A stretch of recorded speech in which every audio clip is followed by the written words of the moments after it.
আসসালামু আলাইকুম। শুভ সকাল। আমরা যারা ব্যস্ত থাকি, অনেকে কর্মক্ষেত্রেও ব্যস্ত থাকি, এর মধ্যেও আমাদের কিছু কাজ করতে ইচ্ছে হয় বা নিজের মতো করতেও পারি, সেটার অনুভূতিই অন্যরকম লাগে। এটা অরিগানো লিভ। এটা আমি একটা নার্সারি থেকে নিয়ে আসছিলাম। তো এটা ভেষজ উদ্ভিদ বা মশলা জাতীয় খাবারের সাথেও আমরা খেতে পারি। যেমন পিৎজা, আপনার মাংস, বিভিন্ন মশলা জাতীয় খাবারেও ব্যবহার হয়। আমরা এগুলো বিভিন্ন সুপার শপেও অরিগানো হার্ব নামেও পেতে পারি।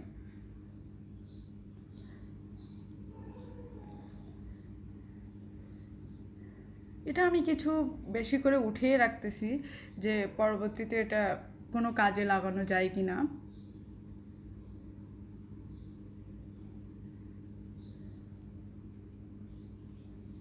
এগুলোকে আমি পরে ধুয়ে আর কি সংরক্ষণ করব বা শুকিয়ে রাখবো।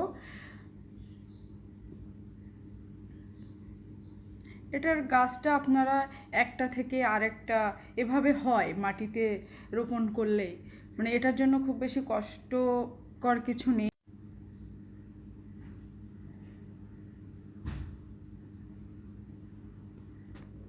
আমরা কিন্তু এটাকে অরিগানো টি মানে চা হিসাবে খেতে পারি। এটা স্বাস্থ্যের জন্য বেশ উপকারী। বা অনেক সময় আমাদের শ্বাসকষ্ট এগুলা ঠিক হয়ে যায়, বা রোগ প্রতিরোধ ক্ষমতাটাও এই পাতাটা অনেক বেশি।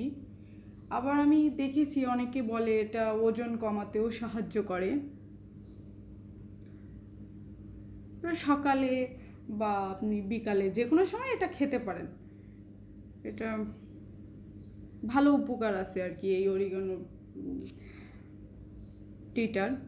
এই যে পাতাগুলো আমি তুলে রাখছিলাম সেগুলোকে এখন এই শুকিয়ে রাখছি, যে এটাকে আমি জারে ভরে রাখবো যাতে পরবর্তীতে ব্যবহার করতে পারি শুকনা খাবারে, যেগুলা কুক করা যাবে, বা শুকনাটাও আমি চা হিসেবে খেতে পারবো।